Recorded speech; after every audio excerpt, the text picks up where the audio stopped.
Time is of the essence when identifying and resolving issues in your software, and our friends at Raygun are here to help.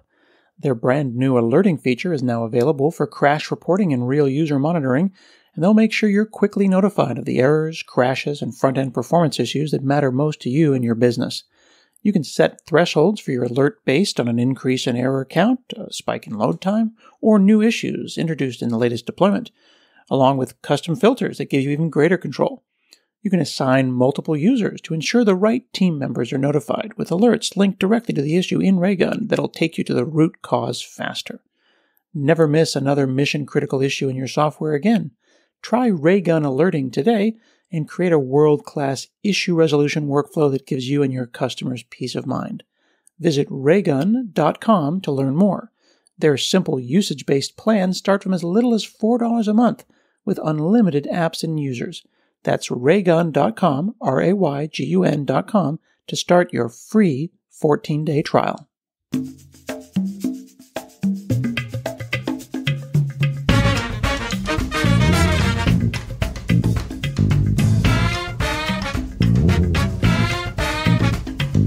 Hi, this is Scott Hanselman. This is another episode of Hansel Minutes. Today I'm talking with Hillary Juma.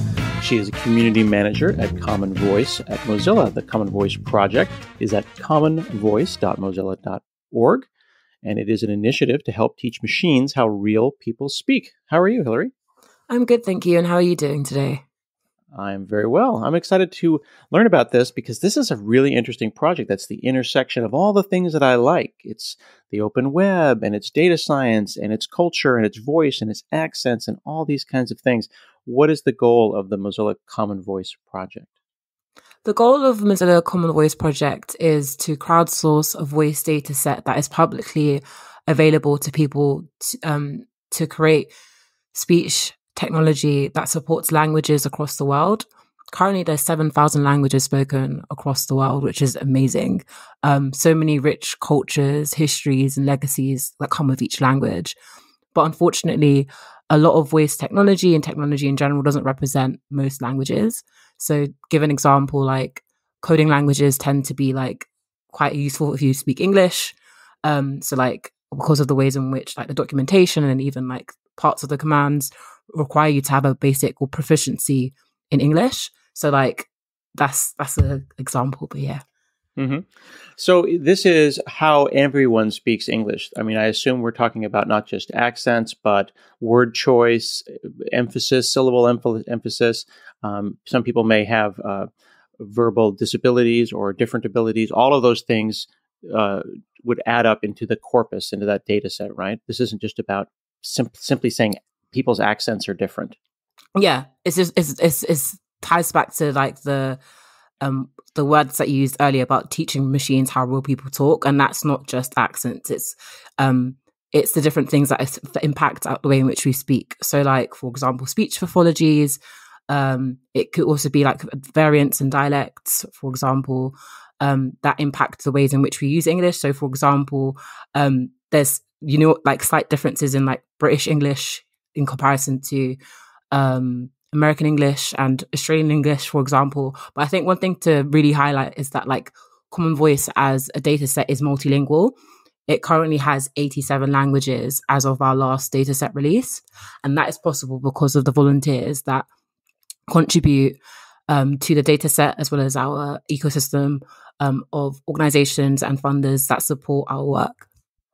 Yeah, and Common Voice, the multi-language data set, is the largest publicly available data set, but it's not the only one, right? There are other people and other organizations that are trying to organize these large data sets. So does this mean if I were working on a project for voice recognition, I would want to go and download, like the latest version of the Common Voice corpus? For example, there was a release just last week that was versioned as 8.0. I would want to download that and ingest that and make sure that my project, whatever my project is inclusive of all different ways that someone could speak the language that I'm interested in. So I'd encourage you to definitely. But I think also one thing to really highlight is like, how are you going to use the data set? To think about it, like how are you connecting with the communities that you're using like the languages for, especially if you're not a native speaker.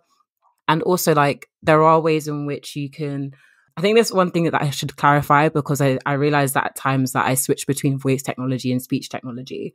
Good point. So voice technology is about like, let's say, for example, voice verification. So like Apple Siri knows that it's me speaking, let's say, for example, but then speech verification is more like understanding the words that are spoken rather than who the person is.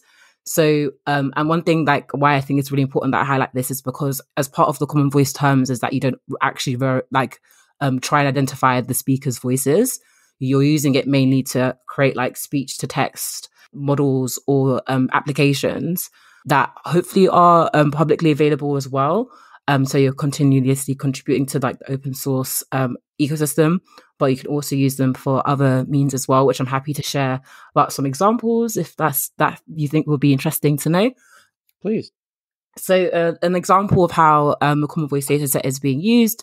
So there is a community based in Rwanda called the Kinyarwanda community that work with digital Umuganda, and they've been working on developing a bot called Imbaza, which is an AI chatbot which they're working on that would provide COVID-19 information in the languages of French, Kinyarwanda, and English. And they use the Common Voice dataset and help to like create it through mobilizing community by like doing community events and so on and so forth. So that's like one example of like how people are creating applications to like support information sharing on like critical things. Another example to highlight is some work done for a virtual assistant called Maxen, which basically understands Welsh and like people can use it to interact with on iOS.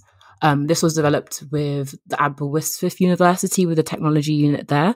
So I'd encourage you to check out, there's a paper by Dewi who like highlights the ways in which they demonstrate that with smaller speech data sets, transfer learning and domain-specific language models can create acceptable speech recognition that is achievable. And that was in that paper that is, I believe, on ACL. If you type in ACL, Macsen, like AMACSEN, you can like read the full details and the papers about that as well. Yeah, so you can give me those links and I'll add them to the show notes so that folks who are listening will have those links available. And I'm here on the Common Voice website looking at languages. And in fact, as you point out, Kinyarwanda has over 1,000 speakers and over 2,000 validated hours. What does that mean, validated hours? There's a big data set there. English and Kinyarwanda are the top languages on the Common Voice website right now, which shows that there's intense interest in those two. But if someone is listening to this podcast and they speak Nepali or Korean, they could jump in and they could bring that language up to the top. But what do those validated hours mean? So on the Common Voice platform, when someone contributes like a voice clip, they basically read out a sentence. All of these sentences are Creative Commons 0. So there's a process before even people submitting voice clips where communities create and develop a text corpus. So sometimes they develop that text corpus through like creating unique sentences or collaborating with publishers and creators to dedicate some of their works onto CCO. So these sentences are then put onto the platform when people read them out. So that's on the speak interface. I'm going to use English terms because my primary language is English. And then on the listen interface, so if you type commonvoice.mozilla.com /listen, you can basically listen to other people's voice clip contributions. And so basically on the speaker interface, you get the platform interface, you get 5 clips that you can listen to at a time. And there's also a validation criteria that is set out to help you to think about like what is like a like, I don't want to use the word good, but as in like what follows within the guidelines of voice clips that are accepted onto the corpus. So if I may, Hillary, help me understand this idea of validation, because I assume that the sentences, the text they're reading needs to be validated, as well as the audio coming in, because these are random strangers on the internet that are talking into this. I don't want a messy data set. Yeah. So I'd say 2 things. Firstly, so the sentences go through a separate validation process than the voice clips, but you can still highlight if a sentence that was like shown on the platform itself is incorrect through reporting the sentence on the listen interface. So basically the community of Common Voice contributors help to create the validation guidelines, which are on the listen interface. And they kind of cover 5 areas. The first being misreadings. So let's say, for example, a sentence comes on Common Voice that says Global Language Advocacy Day is on the 22nd of February, but they didn't say the in the sentence. That would technically be a misreading because you're not saying what the sentence is saying, you're missing out words. Another example is, to an extent, background noises that are disruptive. So like, let's say, for example, there was a massive loud clash in between me saying a sentence. It's going to impact the audio quality. And another example is background voices. So if there's like too close of a background voice right next to you, that can be quite confusing for when like the machine learning tries to like puts the voice clip into training, and like the different, like, you'll be like, oh, okay, this is not what it's been actually said. Well, the machine learning won't know that, but you have to train it in order to so that it does know it. So yeah. Oh, okay. So Kenya Rwanda has 2,000 validated hours. That means that that's 2,000 hours of quality speech, not just randos on the internet. It's validated to be correct. It's the sentences that they were given, and it's of a sufficient quality that I could use it as a, downstream as someone who wants to train a model. I want to just preface something. Part of the reason why I wouldn't say randos, for me, in my sense, partly because I'm the community manager, and like I can see that there are different needs in different language communities. Mm-hmm. Different language communities have different support, but overall, we do have like the Mozilla Reps program that provides support for communities that want to do like events. So let's say, for example, people want to run events like virtually or online to support contributions for like Common Voice. So that includes like hosting like, let's say, for example, contribution events or sprints.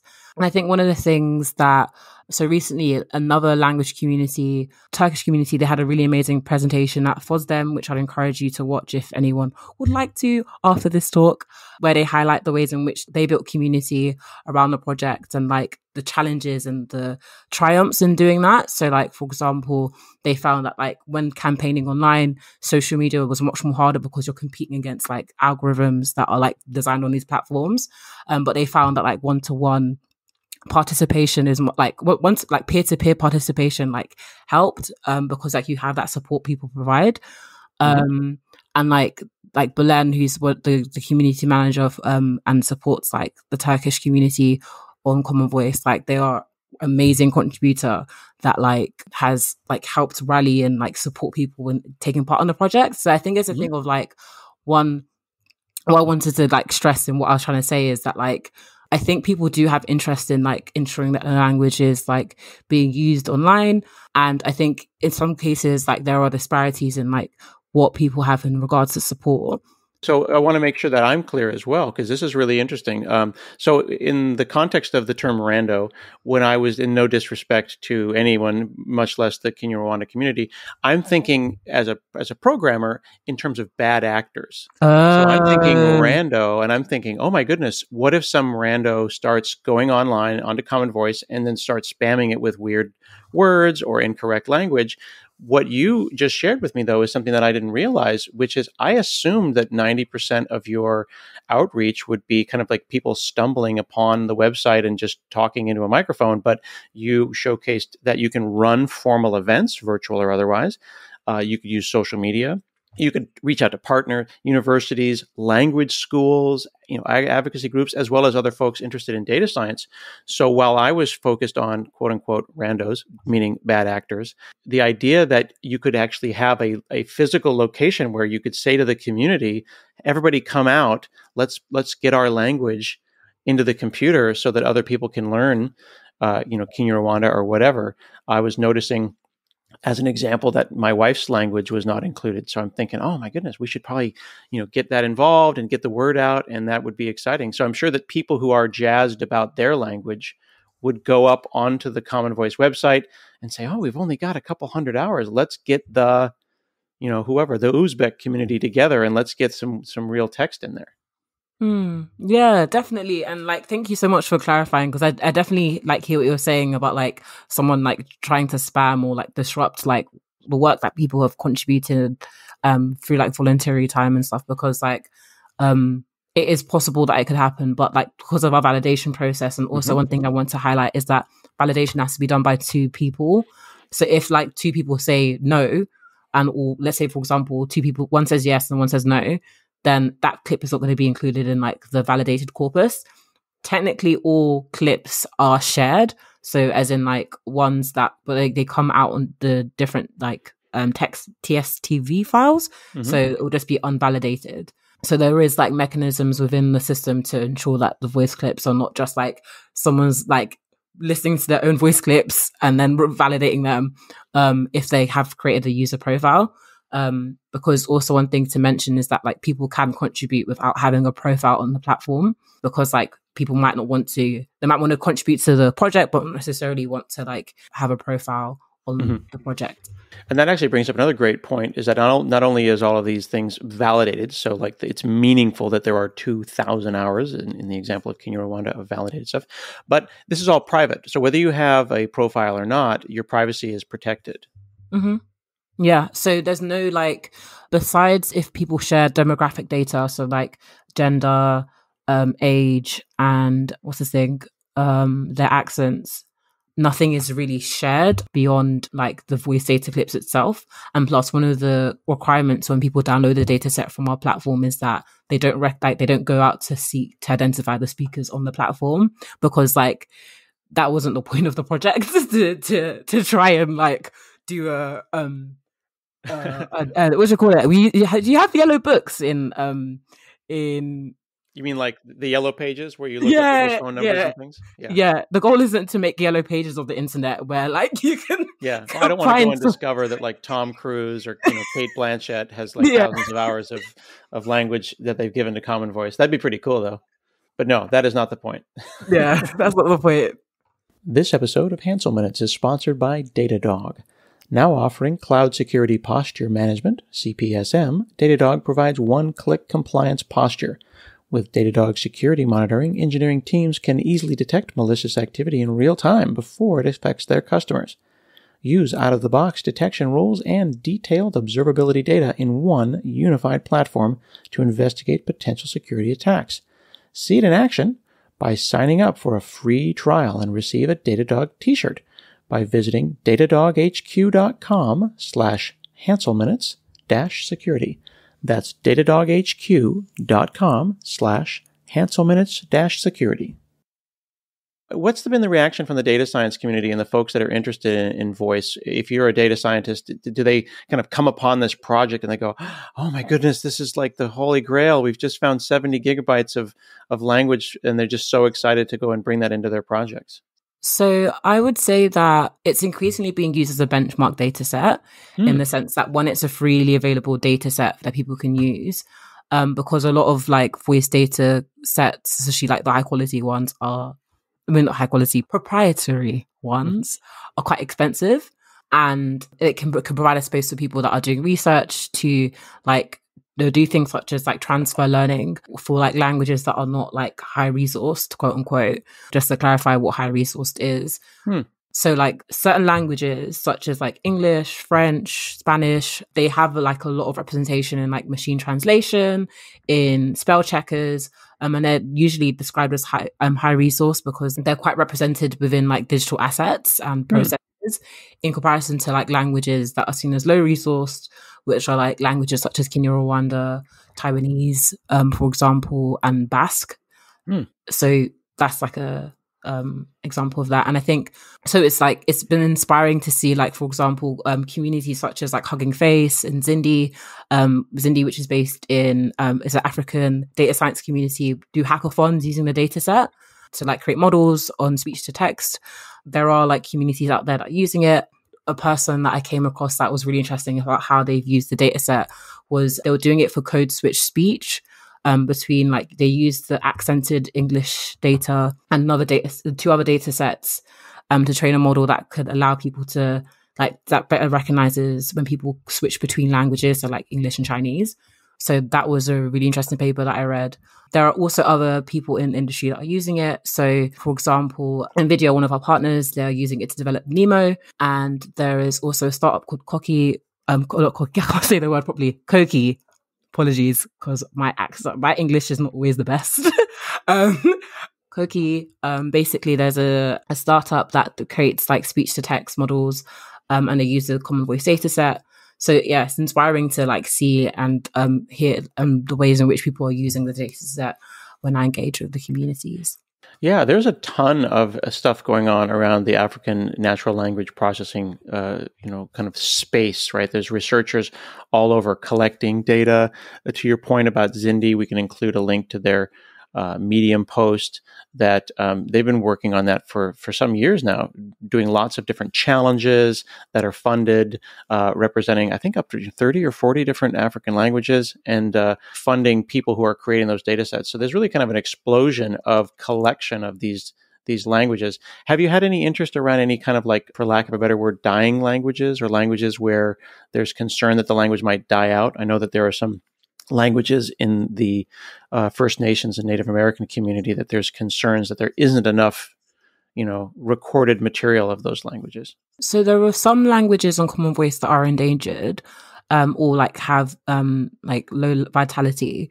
So for example, there's Bassa, which is spoken in Cameroon, which is one of the indigenous African languages, and some of the community speakers contribute to Common Voice.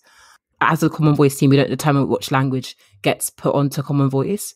We just support community requests. So it's very important that there's a form of like community members like requesting for it to be added. So we wouldn't necessarily go and add all the endangered languages onto Common Voice, because that's like that we haven't engaged a community member or communities in doing that. So I think that's quite important to highlight. Yeah, that's a good point. I mean, it is there and it is available as a resource, but it sounds like from everything that you've described, and of course yourself as a community manager, that this is community driven, right? This is for lack of a better word, a push, not pull. It's not as much that Mozilla is pulling data from people, but rather we want excited community members and data scientists to push this data into the thing. So if someone is listening perhaps and is a member of a community that has an endangered language, they could get involved. They could join your Discord. They could start their own programs and bring machines out to people and record their data sets, couldn't they? They could. And also one other thing to mention is that like they could not just only use the platform, but maybe even like check out the research that has been used to create things, because I think building stuff is a collaborative thing, and like learning from other people is important. There's some interesting things in the frequently asked questions that I have a question about myself, because I speak a couple of languages poorly, but my accent is not representative. So I see one of the questions here that says I'm a non-native speaker and speak with an accent. So this concept of accents is interesting. You and I both speak fluent English, but we have very different accents. What does the data set think about that when you either have a very different accent from another person? There's a lot of breadth in the space, but then also maybe if I'm speaking Spanish with a non-native accent, do we care about those kind of things?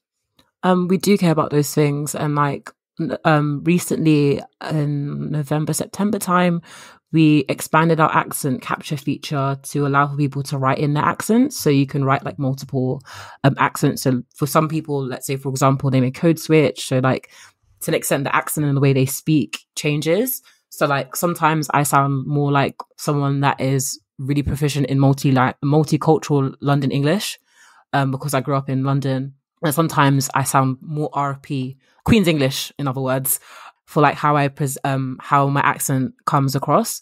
So I think it is important that like people, if they want to, and if they've created profiles, because at the moment you can only show your accent if you create a profile. That they do that, and because then like people can check and see if there's biases against certain accents, because the labeling data tells you. So yeah, and I do want to preface that like so that feature was only started in November for the accents, and then there's a plan to like release the individual contributions, but we want to do a review first just to make sure like no one's put anything extremely offensive. Yeah, that's really interesting, because we really are in a global time, and so many people grow up 5 years here, 10 years here, and someone might have a world accent that is representative of all of their experiences. I know that my wife also code switches often, so she'll sound like she's from Oregon, and then suddenly she's, her time in England comes up, or her time in Zimbabwe comes up, and then we'll have an argument about, aluminium versus aluminum, or centrifugal versus centrifugal. And then she'll tell me that Alexa is biased against her because she doesn't understand. And those kind of accents and completely different pronunciations should be understandable by a computer, don't you think? Definitely. There was a work done by one of the Mozilla fellows called Johan Diedrich, which is called Dark Matters. And he highlights the ways in which like there's an absence of Black voices in speech and voice technology. Mm-hmm. There's also another paper by Rachel Tapman that talks about like the biases in speech technology for YouTube's ASR, automated speech recognition. And like there are like research and studies out there like highlighting like the ways in which like this bias is a real issue. An interesting thought about bias. So I was trying to explain this to my kids, and they were asking, well, is the computer racist? And I said, well, that's a hard way to phrase it. It's not that the computer's racist.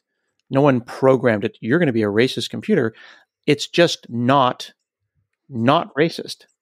It's not biased, right? So an example would be that I have a very Pacific Northwestern, typical American newsreader voice. And I didn't realize, as I've been using things like Dragon Naturally Speaking for years, I've been involved in speech recognition for 20 years. And I've always had a wonderful experience. Isn't that weird how it's always worked so great for me, because I have what is considered the most neutral non-accent accent. And I just assumed, wow, voice recognition is great. If you talk like you're on a podcast, it's going to work amazingly.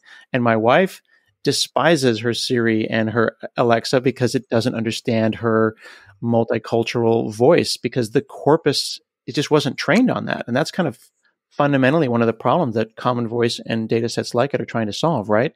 If you train the data on everybody, it'll work for everybody. If you train it on guys named Scott from Portland, it will only work on guys named Scott from Portland.